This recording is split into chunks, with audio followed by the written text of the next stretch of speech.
Imagine finding a tiny, really brittle scrap of papyrus, like no bigger than a modern credit card, and it's buried beneath the Egyptian sand. Right, just a tiny fragment. Yeah, exactly. It's yellowed, frayed at the edges, with these, well, with ancient Greek letters, faded but unmistakably inked across both sides of the dried reeds. This little fragment, known to archaeologists as P52, it honestly shouldn't exist where it was found. No, it really shouldn't. It's entirely out of place. Right, because it was discovered far from the epicenter of the early Christian movement. Yet it dates back to, like, the early 2nd century. And what's written on it, it's a snippet of a conversation between a Roman governor and a Jewish rabbi about the nature of truth. Which is just staggering when you think about the logistics of the ancient world. Exactly. The fact that this specific fragment survived, buried in an Egyptian garbage dump, it proves something massive. It means a radical, universe-altering document had already gone viral across the ancient Mediterranean world. It is, it's a remarkable piece of evidence. I mean, P52 is essentially the oldest surviving physical fragment of the New Testament we possess. Wow. Yeah.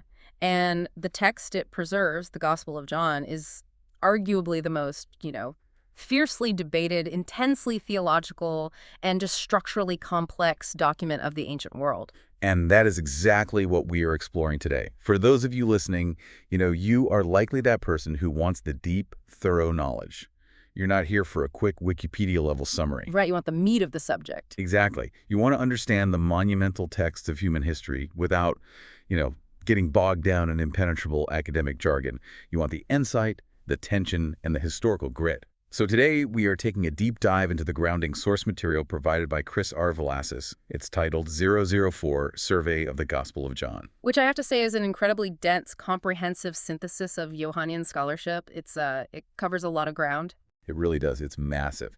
And our mission for this deep dive is to extract the absolute most fascinating historical, literary, and theological insights from this survey.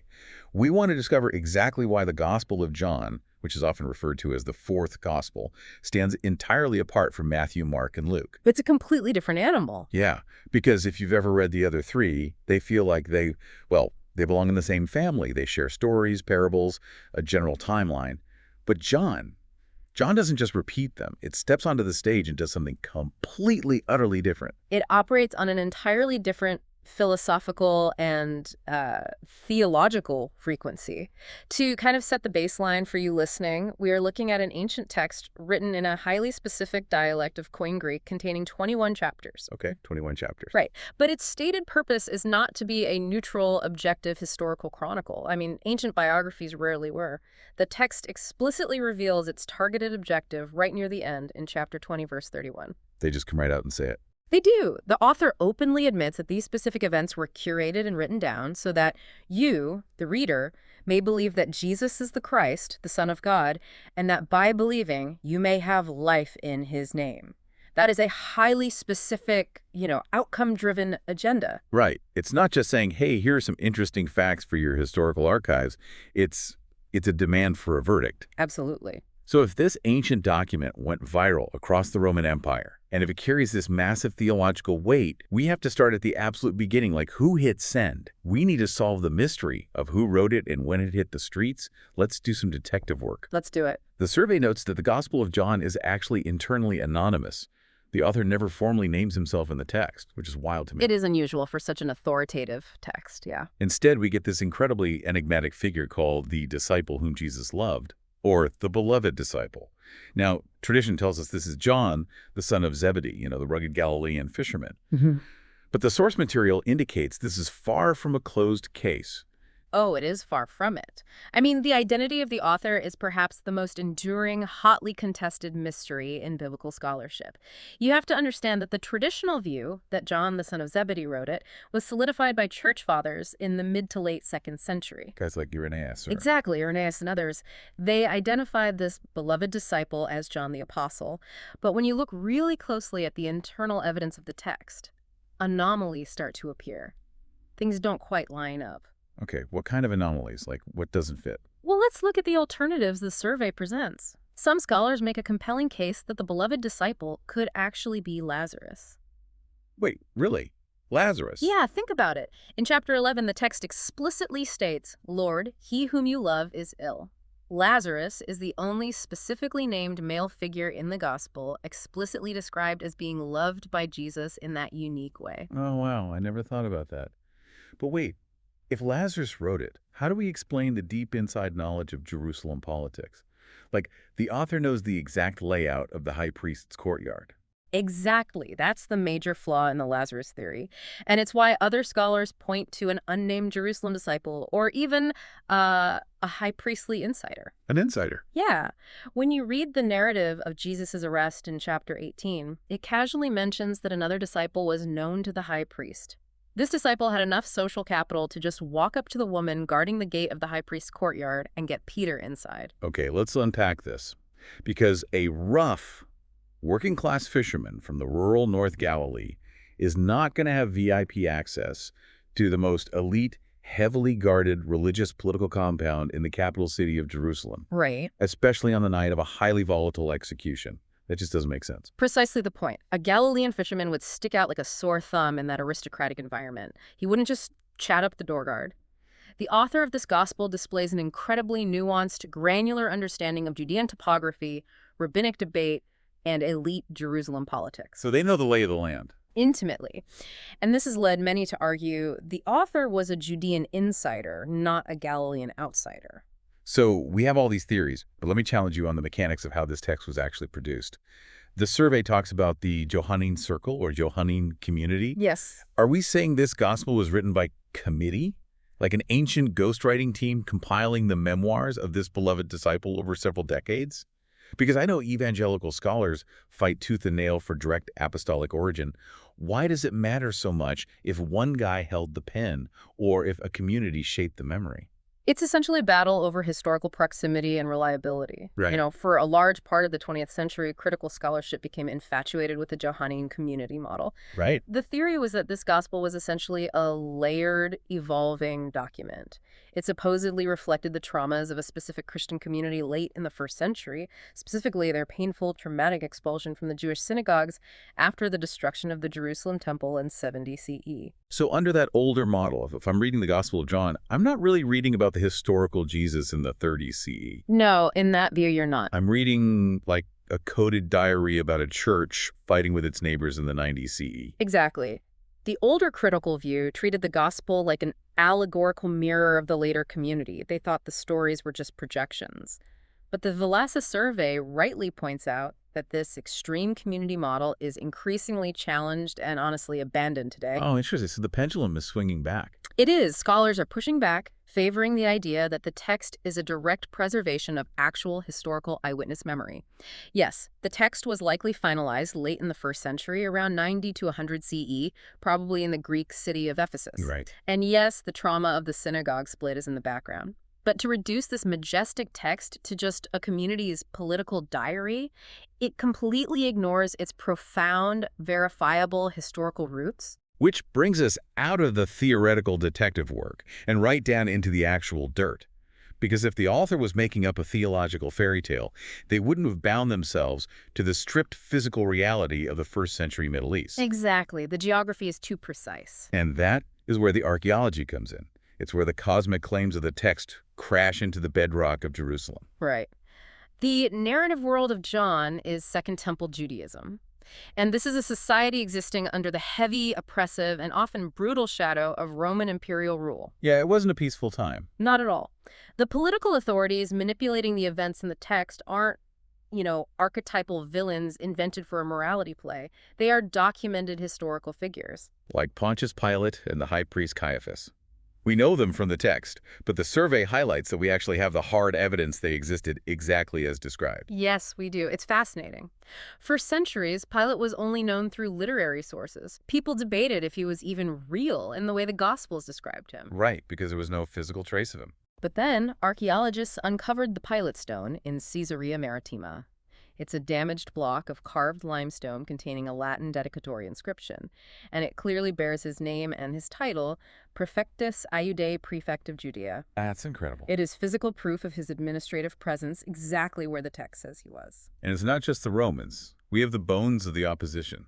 literally. Yeah, you're referring to the Caiaphas ossuary. This is one of my favorite archaeological finds. In 1990, workers building a water park in southern Jerusalem accidentally broke into a first-century burial cave. A water park. You can't make that up. I know. And inside, they found highly ornate limestone bone boxes, ossuaries, used in Jewish burial practices of that specific era. One of the most elaborate boxes, decorated with these beautiful carved rosettes, bore the Aramaic inscription, Joseph, son of Caiaphas. The very high priest who plotted Jesus' execution in the gospel. Finding that is just mind-blowing. But, as fascinating as the bone boxes are, the topographical precision of this text is what really blows my mind. The author knows the exact streets, the specific pools, the architectural layout of the city before it was leveled by the Romans in 70 CE. The pools are the perfect example of why the Johannine community myth-making theory falls apart. Let's look at the Pool of Bethesda in chapter 5. Okay, let's look at that. The text describes a pool near the Sheep Gate in Jerusalem with exactly 5 porticos, or covered colonnades. Right. And for a long time, skeptical historians read that and basically laughed. They said a 5-sided pool is an architectural absurdity. They did. They claimed the author just invented it as a Greek theological symbol, a pentagon representing the 5 books of the Torah, symbolizing that Jesus was superseding the law of Moses. Because they just assumed the author was making it up to fit their theological agenda. That was the consensus among many European scholars. But then, deep beneath the ruins near the Church of St. Anne in Jerusalem, excavators hit the bedrock, and they found it. They actually found it. Twin pools separated by a central dam. It was a massive complex surrounded by 4 colonnades on the outside, with a 5th colonnade running straight across the middle dam. 5 porticos. Wow. It wasn't a theological metaphor. It was a physical place where the sick, the blind, and the paralyzed gathered, likely due to local superstitions about healing waters. And the Pool of Siloam in chapter 9, where Jesus sends the man born blind to wash the mud from his eyes, same thing, right? Same story. Excavators found a massive, beautifully stepped pool near the city of David, dating exactly to the late Second Temple period. It was a ritual purification pool, a mikveh, used by thousands of Jewish pilgrims before ascending to the Temple Mount. Okay, I have to play the skeptic here, because this is an important distinction for you listening. Finding a 5-sided pool or a high priest's bone box doesn't mathematically prove that the word became flesh, right? No, of course not. I mean, if I write a fictional thriller set in modern-day London, and I accurately describe the layout of the London Underground and name the current prime minister, it doesn't mean my protagonist is a real person. Does finding a map prove the theology? That is a crucial distinction. And no, a stone inscription does not prove a metaphysical claim. But here is why topographical realism is so vital to understanding the source material. The Gospel of John is making the most massive theological claim imaginable, that the infinite creator God became a tangible human being. If the author had set that story in a mythical realm, or gotten basic facts about Jerusalem wrong, the entire premise of the incarnation God entering real, verifiable history collapses. Right, so the theology demands physical accuracy. If the setting is fake, the incarnation is fake. Exactly. The physical setting is the necessary canvas for the theological argument. The author is insisting that these cosmic events played out in the grime of Jerusalem amidst the smell of the sheep markets and the desperation of the sick at the pools. It grounds it in reality. And furthermore, John uses these literal physical sites intentionally. The pools of Siloam and Bethesda were centers of ritual purity and desperate hopes for physical healing. John uses these exact, verifiable locations to frame Jesus as the ultimate reality those pools only hinted at. Jesus bypasses the magical waters and heals with a word. That's incredible. So if the archaeology tells us where they lived, the culture tells us how they survived. And survival in the first century was a brutal game. Very brutal. This brings us to the cultural lens of the text. We're talking about a society driven entirely by honor, shame, patronage, and profound scarcity. Right. Ancient Mediterranean culture was fundamentally an honor-shame society. Honor was a limited commodity. It was a zero-sum game. So if someone wins, someone else has to lose. Precisely. If your family gained honor, another family lost it. Your public reputation, your social networks, your patrons, that was your true currency. If you were shamed publicly, it was social death. And when you view the text through that lens, Jesus acts completely irrationally. I mean, he is constantly committing social suicide. The crowds want to make him king after he feeds them, which is the ultimate offer of patronage and honor, and he literally runs away to the mountains. He refuses it. Yeah, he refuses human glory on human terms. He refuses to play the networking game. Because he insists that he seeks only glory from the Father. This would have been baffling and deeply offensive to the social elites of his day, and that social tension is intertwined with the religious rhythms of the society.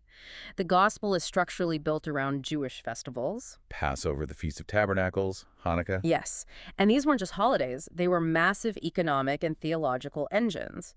During the Feast of Tabernacles, for example, there were elaborate rituals involving drawing water from the Pool of Siloam and illuminating massive lampstands in the temple courts to remember God's provision in the wilderness. So it's a huge spectacle. It is exactly in that sensory-rich context that Jesus stands up and declares, "I am the light of the world, and if anyone thirsts, let him come to me and drink." It's so confrontational. But let's get down to the absolute base layer of this culture. Because beneath the festivals and the honor games was the terrifying reality of scarcity. You mentioned earlier that we're dealing with an agrarian and fishing economy. Right. A bad harvest or a drought didn't just mean, a dip in the stock portfolio. It meant starvation. Right. Daily survival was the primary occupation of the majority of the population. Here's where it gets really interesting. If you are listening to this on a smartphone, sitting in a climate-controlled room with your refrigerator full of food nearby, it is incredibly difficult to grasp the weight of what Jesus is saying in this text. Today, when we hear Jesus say, "I am the bread of life," in chapter 6, it sounds like a pleasant, poetic metaphor. It does. It sounds very spiritual. Right. It's the kind of soft, spiritual sentiment you'd see painted on a piece of reclaimed wood in a coffee shop. It has been thoroughly domesticated by modern culture. Exactly. Yeah. Domesticated. But to a first-century day laborer in Galilee, a person whose entire physical existence depends on the daily grind for a few loaves of barley bread. For Jesus to look at them and say, "I am the bread of life. Whoever comes to me shall not hunger," that is not poetry. No, it's not. It is a shocking, audacious claim about absolute survival. It's like walking into a city that has been without power or water for a month and claiming you are the source of the sun and the rain. It's an existential claim. That analogy hits the mark perfectly because it restores the shock value to the text. When Jesus offers the Samaritan woman living water in chapter 4, he is speaking to a woman whose daily back-breaking chore is hauling heavy jars of stagnant water from a deep well under a blistering sun. She's physically exhausted. Right. He steps right into their immediate physical anxiety and uses it to expose their deeper eternal starvation. He provides physical bread and physical sight as signs pointing to an eternal reality. And the way the author organized these signs is nothing short of brilliant. This wasn't a diary jotted down haphazardly. The author was a master architect. The survey outlines the literary structure of the gospel, and it's meticulously controlled. It really is.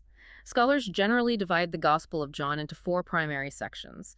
It opens with the prologue, an incredibly dense poetic overture comprising the first 18 verses of chapter 1. Right, the famous opening. Then we enter the longest section, the Book of Signs, which runs from chapter 1, verse 19 through chapter 12. Following that is the Book of Glory, spanning chapters 13 to 20, and finally an epilogue in chapter 21. Let's unpack the Book of Signs. This covers Jesus' public ministry, but the author refuses to use the normal Greek words for miracles or wonders. He insists on calling them signs. Why the linguistic shift? Because a miracle is essentially a cul-de-sac. A cul-de-sac. Yeah, it's a display of sheer power that makes you stop and stare at the event itself. A magic trick. But a sign is a pointer. You aren't supposed to stare at a signpost. You are supposed to look where it's pointing. In John, turning water into wine, healing the paralyzed man, raising Lazarus, these are not random acts of compassion. They are highly calculated theological revelations. They reveal the true identity of Jesus. Right. But crucially, as the Book of Signs progresses, the structure reveals a terrifying pattern. Yeah. The clearer the sign, the deeper the division it causes. Yeah, it doesn't bring everyone together in harmony. It rips his society apart. Every time he performs a sign, some believe, and others pick up rocks to stone him. Exactly. The revelation of light automatically creates shadows. And that escalating tension, that violent division, propels the narrative directly into the second half, the Book of Glory. Okay, here's where I need you to explain a massive cultural contradiction. Yeah. The Book of Glory covers the Last Supper, the betrayal, the trial, the scourging, and the crucifixion. Yes. In the Roman world, crucifixion was designed to be the ultimate, naked, agonizing degradation. It was the absolute zenith of shame. You weren't even allowed to mention it in polite Roman society. How on earth does the author call a brutal state execution the Book of Glory? This is where we encounter the sheer genius of Johannine irony. The author operates on two levels of meaning simultaneously throughout the entire gospel. Okay. Throughout the Book of Signs, Jesus repeatedly deflects attempts to capture him or make him king by saying, "My hour has not yet come." He is marching toward a very specific, predetermined climax. When he finally reaches the cross, he declares that the hour has arrived. So the cross isn't an accident. It's not the tragic end of a failed political revolution. In the Gospel of John, the cross is the goal. The author uses a specific Greek word, hypso, which means to be lifted up. Jesus says, "When I am lifted up from the earth, I will draw all people to myself." Right. On a literal physical level, lifted up means being hoisted onto a wooden execution stake. But on the theological level, John is saying that the cross is Jesus's imperial throne. In the very moment the Romans think they are humiliating him, he is actually being exalted as the true king of the cosmos. The shame is the glory. That is profound. The shame is the glory. And that irony bleeds into the characters, too.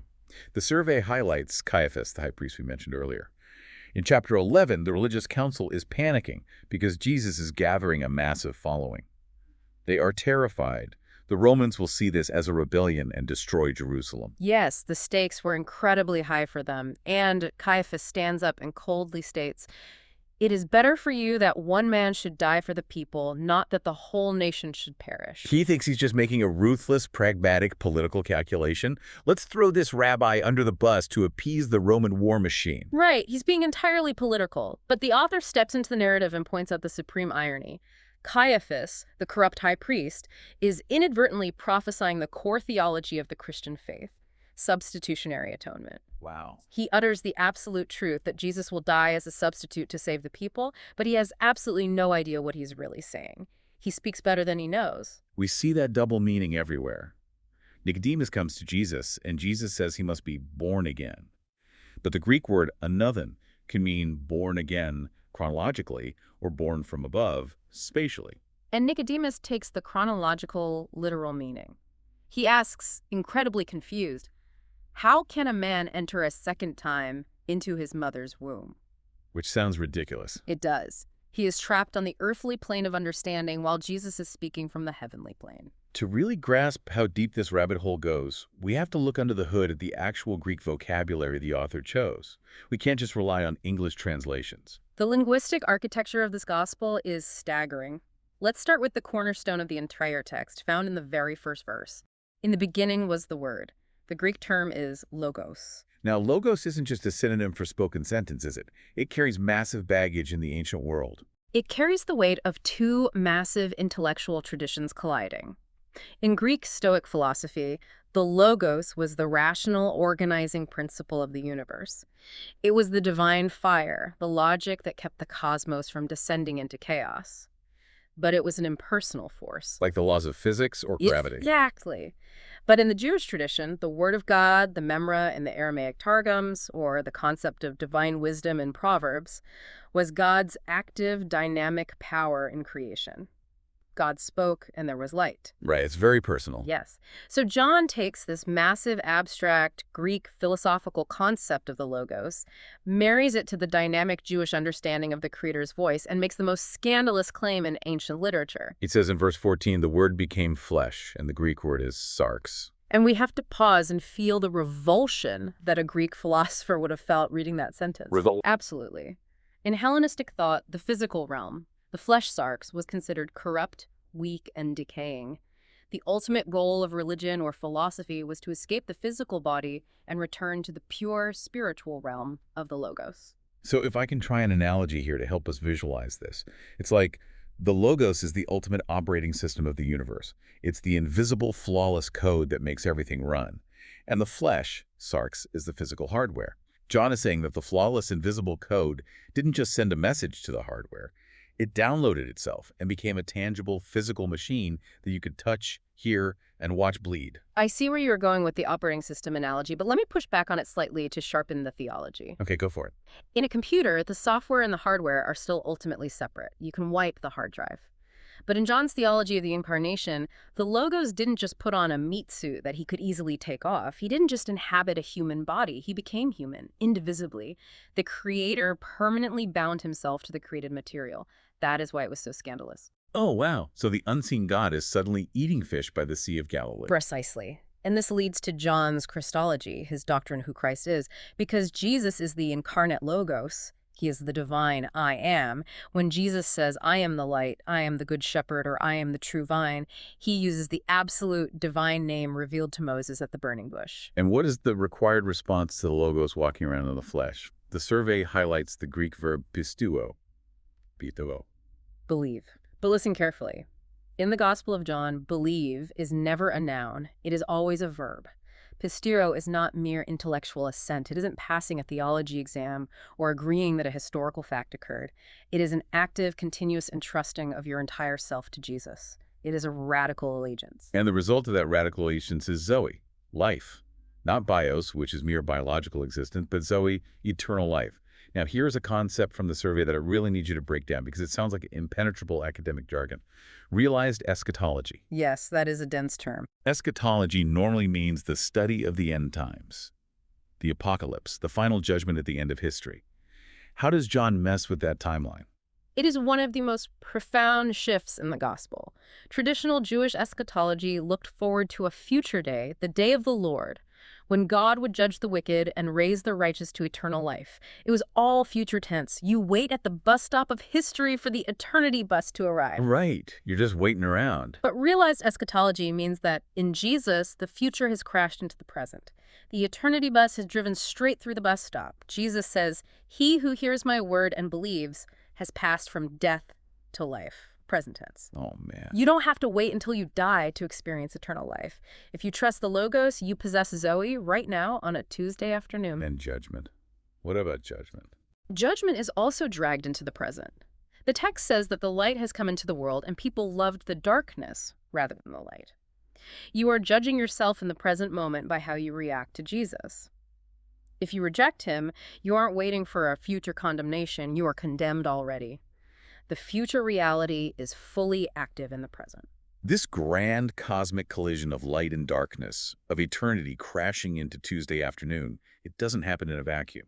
The Logos collides with real, flawed, incredibly complicated human beings. Let's look at the cast of characters. The author uses these encounters to show exactly what this realized eschatology looks like on the ground. The character development in John is masterful. The people Jesus encounters are vivid representations of how humanity responds to the light. Let's contrast two of the most famous seekers, Nicodemus in chapter 3 and the Samaritan woman at the well in chapter 4. The contrast couldn't be more extreme. Nicodemus is the ultimate insider. He is a Pharisee, a ruler of the Jews, a highly educated theologian. But he comes to Jesus at night. Right. And in John, night is never just a time of day. It is a theological symbol of spiritual darkness and fear. Nicodemus is intrigued by Jesus, but he's terrified of losing his social standing and his honor. He has a PhD in the biblical text, but when Jesus tells him he must be born from above, Nicodemus is utterly baffled. He just can't see it. He represents the religious establishment that stumbles over the radical grace of God because they are locked into their rigid systems. So Nicodemus fades back into the darkness, confused. But then in the very next chapter, Jesus sits down at a well at high noon, the blazing light of day, and a Samaritan woman approaches. Nicodemus was an insider. She is the ultimate outcast. Exactly. She is a Samaritan, and Jews and Samaritans had centuries of bitter ethnic hatred. She is a woman alone in a deeply patriarchal society, and she has a complicated, scandalous marital history. A Jewish rabbi asking a Samaritan woman to share a drinking vessel was a massive breach of social and ritual purity laws. It was scandalous. Yet, Jesus engages her in the longest recorded theological conversation he has with anyone in the Gospels. And unlike the educated Nicodemus, she actually tracks with him. She misunderstands at first, thinking he is offering magic plumbing so she won't have to haul water anymore. Right. But her spiritual sight clears rapidly. She recognizes him as a prophet and then as the Messiah. And what does she do? She leaves her water jar, the symbol of her daily, exhausting scarcity, and runs back into the village that likely shunned her. She becomes the first evangelist in the Gospel of John, bringing her entire community to the Logos. Notice who gets it and who doesn't. We see this exact same inversion of status with the man born blind in chapter 9. It is a brilliant, almost comedic yet deeply tragic chapter. Jesus heals a beggar who has been blind from birth. The religious leaders, the Pharisees, launch a formal interrogation. They cross-examine the beggar, his parents, and the beggar again. And as the interrogation goes on, the beggar's spiritual sight gets sharper and sharper. He goes from saying, "The man called Jesus healed me," to calling him a prophet, to finally falling down and worshiping him as the Son of Man. Meanwhile, the highly educated Pharisees who claim to have perfect spiritual vision descend into absolute blindness. They end up throwing the healed man out of the synagogue. They just reject him. John is violently flipping the cultural hierarchy. The educated, powerful elite are exposed as blind frauds stumbling in the dark, while the marginalized, the broken, and the outcasts are given profound theological dignity and become the heroes of faith. If you want to see the ultimate destruction of the honor-shame culture, look at chapter 13. Jesus, the pre-existing creator of the universe, strips off his outer garments, ties a towel around his waist, and washes his disciples' feet. We have domesticated this image too. Like the bread of life. Yes. But in the first century, walking the dirt roads of Palestine in sandals meant your feet were caked in mud, animal feces, and filth. Washing feet was the job reserved for the absolute lowest Gentile slave in a household. A Jewish servant couldn't even be compelled to do it. And the Logos gets down on his knees in the dirt and washes the filth off his followers. It is cruciform servanthood. It completely obliterates the human concept of power. But not everyone is transformed by this. The cast of characters includes fierce, tragic opponents. Judas Iscariot is exposed to the absolute light of the world, has his feet washed by the Creator, and still chooses the darkness of betrayal. And then there is Pontius Pilate, representing the apex of worldly power. Pilate's interrogation of Jesus in the Praetorium is one of the most tense, dramatic scenes in all of literature. Pilate is trapped. He represents the Pax Romana, the peace of Rome, maintained by the edge of a sword. He is terrified of a riot. He is manipulated by the religious leaders, and he is deeply unsettled by Jesus. He's sweating it out. The profound irony of the trial is that while Jesus is physically bound and bleeding, he is actually the one putting Pilate and the Roman Empire on trial. Which brings up a critical, sensitive issue we have to address. Throughout these conflicts, particularly during the trial, the text repeatedly uses the phrase, "the Jews," to describe the opponents of Jesus. Given the horrific history of anti-Semitism, how do we handle this language? It is a vital question, and the Velasa survey is very clear on this. The Greek phrase hoi iudaio must be read within its strict first-century literary and historical context.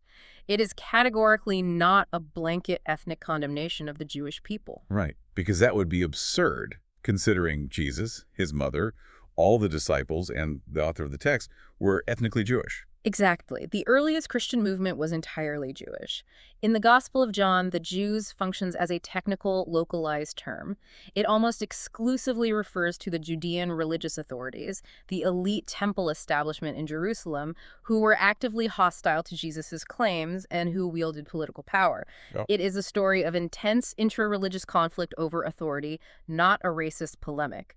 We cannot project later European anti-Semitism back onto a first-century Jewish text. That context is non-negotiable. Now, moving from the opponents, we have to look at the restored disciples, because these are the people who followed Jesus, believed in him, and then failed him spectacularly when the pressure was on. Thomas and Peter.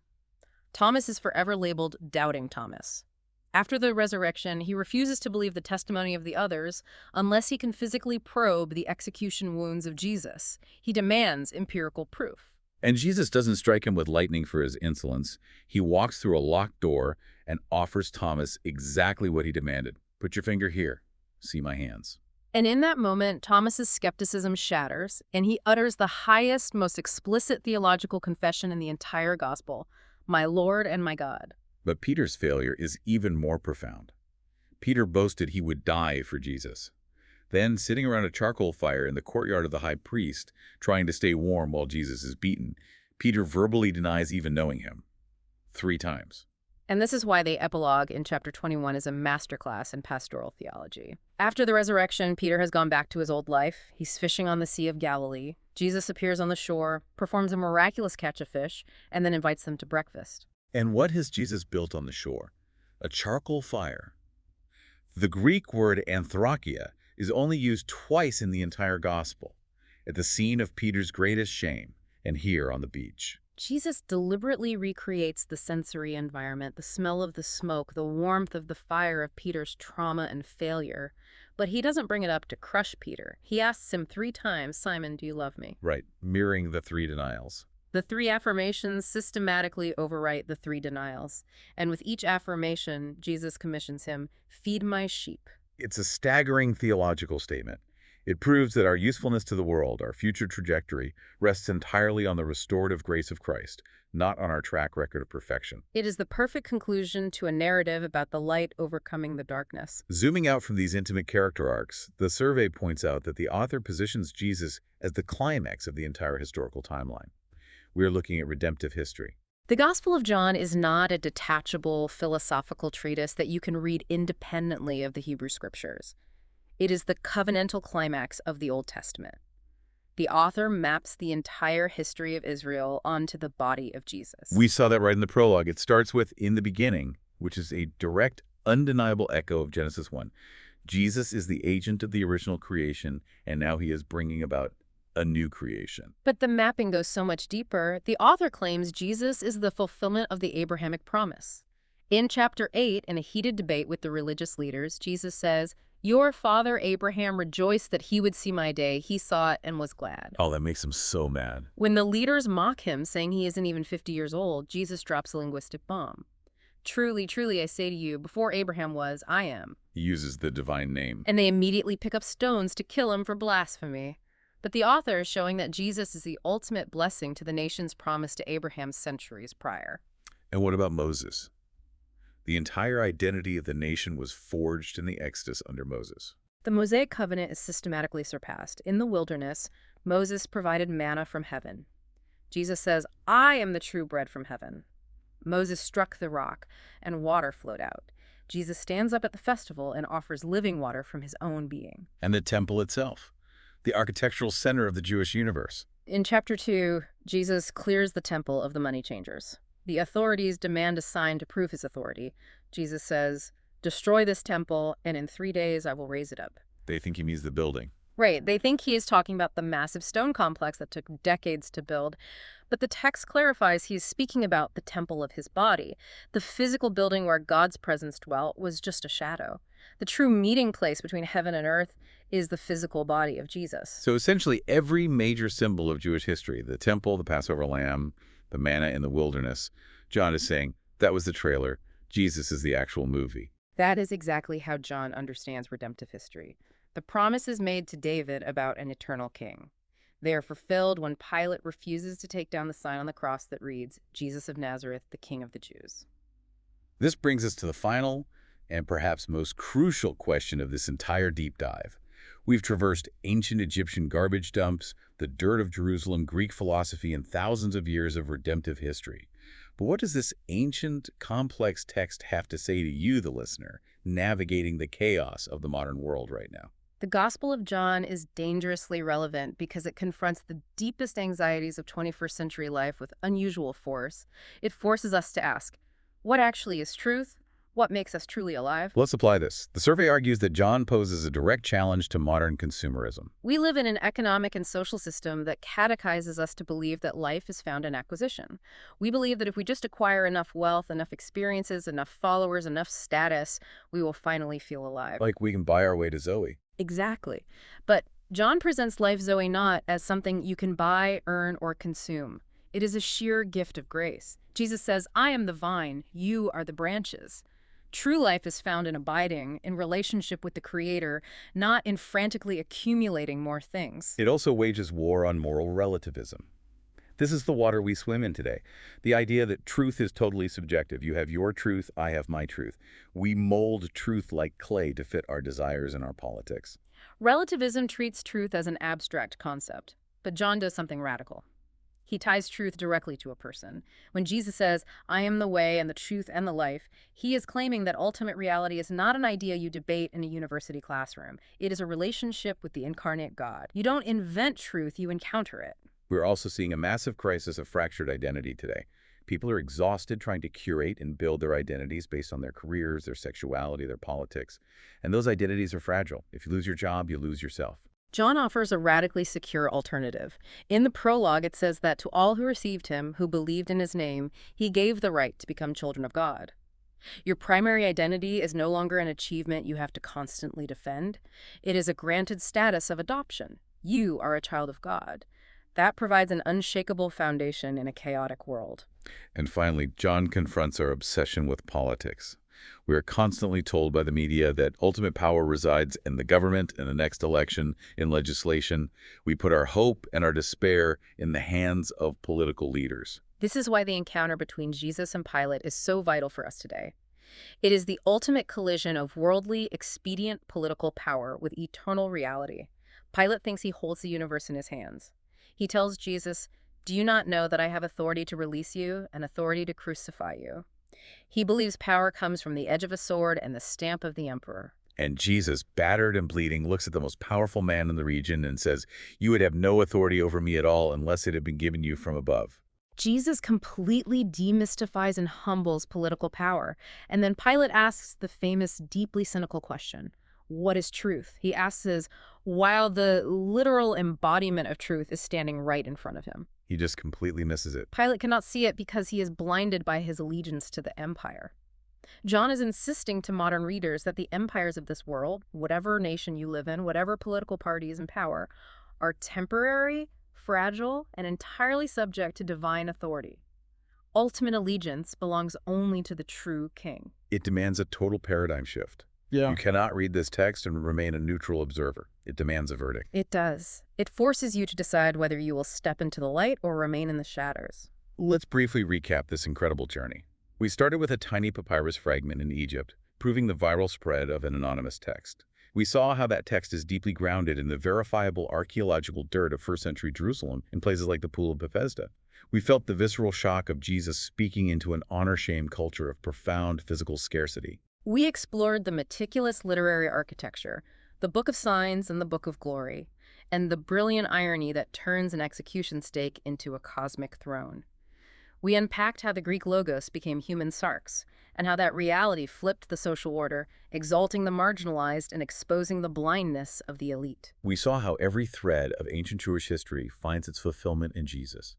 And if there's one core, simple takeaway from this massive, complex, beautiful text, it is found right where we started, in its stated purpose. The Gospel of John was not written to give you a headache trying to understand Greek philosophy. It was written to bring you face to face with Jesus Christ, so that by encountering him, you might have true, enduring life. The entire text is an invitation to experience Zoe.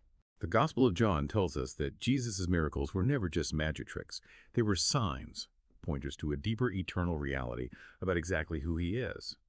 If the author spent chapters carefully training first-century readers to look past the physical surface of bread, water, and blindness to see the divine glory underneath, it raises a profound question for you today. If you started looking at the chaotic, noisy world around you through a Johannine lens, what seemingly ordinary moments, what struggles, or what modern-day signs in your own life might actually be trying to point you towards something eternal?